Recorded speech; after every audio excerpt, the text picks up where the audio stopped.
প্রখ্যাত অভিনেত্রী ঋতুপর্ণা সেনকে আপনারা অনেকেই চেনেন।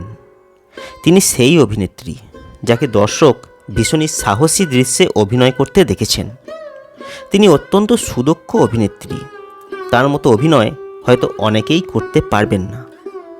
গান্ডু সিনেমা কিংবা কসমিক সেক্সের মতো ছবিতে তার সাহসী দৃশ্যগুলি দর্শকের অদেখা নয়। এই দৃশ্যগুলিতে অভিনয় করেছিলেন বলে তার কাজের অসুবিধা হচ্ছে কি না সেই নিয়ে মুখ খুলেছেন অভিনেত্রী ঋতুপর্ণা সেন।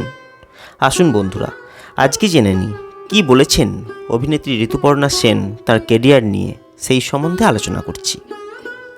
বাংলা ছবির জগতে এক প্রতিভাময়ী অভিনেত্রী ঋতুপর্ণা সেন। তাকে সকলে রি এই নামে চেনে। অনেক ছোট্ট বয়স থেকে তিনি অভিনয় করছেন। দর্শকরা তাকে বেশ পছন্দ করেন। একটা সময় পরিচালক কৌশিক মুখোপাধ্যায়ের ছবিতে অত্যন্ত সাহসী দৃশ্যে তিনি অভিনয় করেছিলেন। সেই সিনেমাগুলি হলে কখনোই রিলিজ করেনি, কিন্তু ইউটিউব এবং অন্যান্য ডিজিটাল প্ল্যাটফর্মে সকলেই দেখেছিল। ছবিগুলির নাম গান্ডু, কসমিক সেক্স এইসব। সেখানে ঋতুপর্ণাকে দুর্দান্ত বোল্ড অবতারে দেখে ছিটকে গিয়েছিলেন দর্শক। চূড়ান্ত যৌন দৃশ্য ছিল এই ছবিগুলিতে।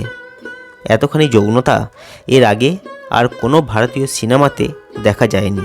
আগামীতেও দেখা যাবে কি না সেই নিয়ে যথেষ্ট সন্দেহ আছে।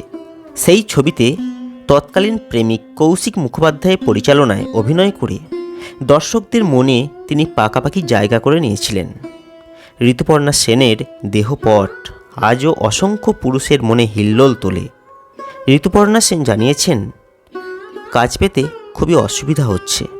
কেবল আগে হয়েছে তাই নয়, এখন হচ্ছে, ভবিষ্যতেও হবে। আবার একই সঙ্গে তিনি বলেছেন, এই ছবিগুলো আমি যদি না করতাম তাহলে হয়তো আমাকে হরনাথ চক্রবর্তীর মতো পরিচালক কাজ দিতেন। অনেক ছবিতে আমি অভিনয় করতে পারতাম।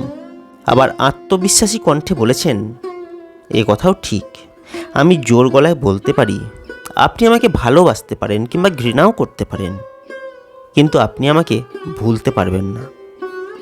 গান্ডু এবং কসমিক সেক্সে অভিনয় করার পরেও বাংলা সিরিয়ালে অভিনয় করার সুযোগ পেয়েছেন তিনি আরও কাজ করতে চান। তিনি বাড়ির মা ঠাকুমাদের প্রিয় পাত্রী হয়ে উঠেছেন এবং সবটাই হয়েছে তার দক্ষতার গুণে। মুম্বাই এবং বাংলাদেশের ইন্ডাস্ট্রি তার খুবই আগ্রহের জায়গা, সেখানেই তিনি কাজ করতে চান। বন্ধুরা, কেমন লাগলো ঋতুপর্ণা সেন নিয়ে আজকের এই ছোট্ট ভিডিও?